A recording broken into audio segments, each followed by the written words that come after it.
ನೋಡ್ತಾ ಇದ್ದೀರಾ one India Kannada YouTube channel. ನಾನು ರಾಶ್ಮಿ.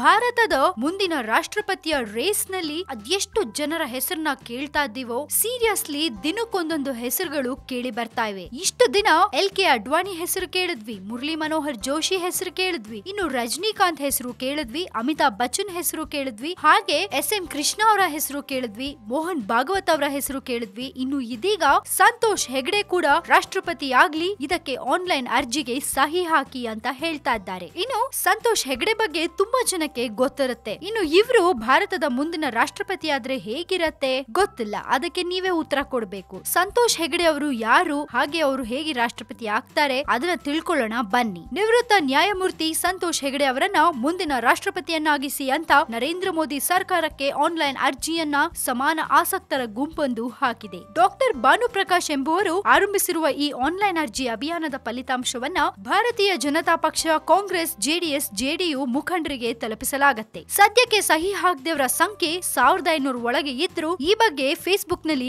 ಭಾರಿ ಚರ್ಚೆ ಆಗ್ತಾ ಇದೆ. ಇನ್ನು ಕೆಲವರು ಸಂತೋಷ್ ಹೆಗ್ಡೆ ಅವರು ಸಮರ್ಥರು, ಆದ್ರೆ ಲಾಲ್ ಕೃಷ್ಣ ಅಡ್ವಾಣಿ ಪರ ನಿಲ್ಲುವ ಇವರನ್ನ ಮೋದಿ ಸರ್ಕಾರವು ಮುದ್ರೆ ಒತ್ತಲು ಮಾತ್ರ ಬಳಸುವಂತಾದ್ರೆ ದುರಂತ ಅಲ್ವಾ ಅಂತ ಪ್ರಶ್ನಿಸಿದ್ದಾರೆ. ಅಂಕಣಗಾರ ಡಾಕ್ಟರ್ ನಾಗೇಶ್ ಹೆಗ್ಡೆ ಅವರು ಕೂಡ ಹಂಚಿಕೊಂಡಿದ್ದಾರೆ. ಈಗ ಅವರ ಫೇಸ್ಬುಕ್ ಪುಟದಲ್ಲಿ ಚರ್ಚೆ ಜಾರಿಯಲ್ಲಿದೆ. ಸೊ ನಿಮ್ಗೂ ಕೂಡ ಸಂತೋಷ್ ಹೆಗ್ಡೆ ಅವರು ರಾಷ್ಟ್ರಪತಿ ಆಗಕ್ಕೆ ಸೂಕ್ತ ಅಂತ ಅನ್ಸಿದ್ರೆ ಖಂಡಿತ ನಾವು ಡಿಸ್ಕ್ರಿಪ್ಷನ್ ನಲ್ಲಿ ಕೊಟ್ಟಿರೋ ಲಿಂಕ್ ಮೇಲೆ ಕ್ಲಿಕ್ ಮಾಡಿ, ಹಾಗೆ ನಿಮ್ಮ ಸಪೋರ್ಟ್ ಅನ್ನ ವ್ಯಕ್ತಪಡಿಸಿ. ಇನ್ನು ಈ ಆನ್ಲೈನ್ ಅಭಿಯಾನದಲ್ಲಿ ನೀವು ಕೂಡ ಪಾಲ್ಗೊಳ್ಳಬಹುದು. ನಿಮ್ಗೆ ಅದರ ಲಿಂಕ್ ಚೆಕ್ ಮಾಡಬೇಕು ಅಥವಾ ಅದರಲ್ಲಿ ಸೈನ್ ಮಾಡಬೇಕು ಅಂತ ಅನ್ಸಿದ್ರೆ ಧಾರಾಳವಾಗಿ ನಮ್ಮ ಡಿಸ್ಕ್ರಿಪ್ಷನ್ ಅಲ್ಲಿ ಲಿಂಕ್ ಇರುತ್ತೆ, ಆ ಲಿಂಕ್ ಅನ್ನ ಕಾಪಿ ಮಾಡಿ ಓಪನ್ ಮಾಡಿದ್ರೆ ನಿಮ್ಗೆ ಡೀಟೇಲ್ಸ್ ಸಿಗತ್ತೆ. ಸೊ ನಿಮ್ಮ ಪ್ರಕಾರ ಸಂತೋಷ್ ಹೆಗ್ಡೆ ಅವರು ಭಾರತದ ಮುಂದಿನ ರಾಷ್ಟ್ರಪತಿ ಆಗಕ್ಕೆ ಅರ್ಹರ? ನಿಜಕ್ಕೂ ಅವ್ರಿಗೆ ಅರ್ಹತೆ ಇದೆ ಅನ್ನೋದಾದ್ರೆ ಹೇಗೆ, ಯಾಕೆ, ಇದ್ರ ಬಗ್ಗೆ ನಿಮ್ಗೆ ಏನ್ ಅನ್ಸುತ್ತೆ ಇದನ್ನೆಲ್ಲ ನಮ್ಮ ಕಮೆಂಟ್ ಬಾಕ್ಸ್ ನಲ್ಲಿ ನೀವು ಹಾಕಿ ಕಳಿಸಿ. ಅಂಡ್ ಮತ್ತಷ್ಟು ಸುದ್ದಿಗೆ ನೀವು ಸಬ್ಸ್ಕ್ರೈಬ್ ಮಾಡಿ ನಮ್ಮ one India Kannada YouTube channel. ಜೊತೆಗೆ ಈ ನಮ್ಮ ವಿಡಿಯೋ ನಿಮ್ಗೆ ಇಷ್ಟ ಆಗಿದ್ರೆ ದಯವಿಟ್ಟು ಶೇರ್ ಮಾಡಿ, ಲೈಕ್ ಮಾಡಿ.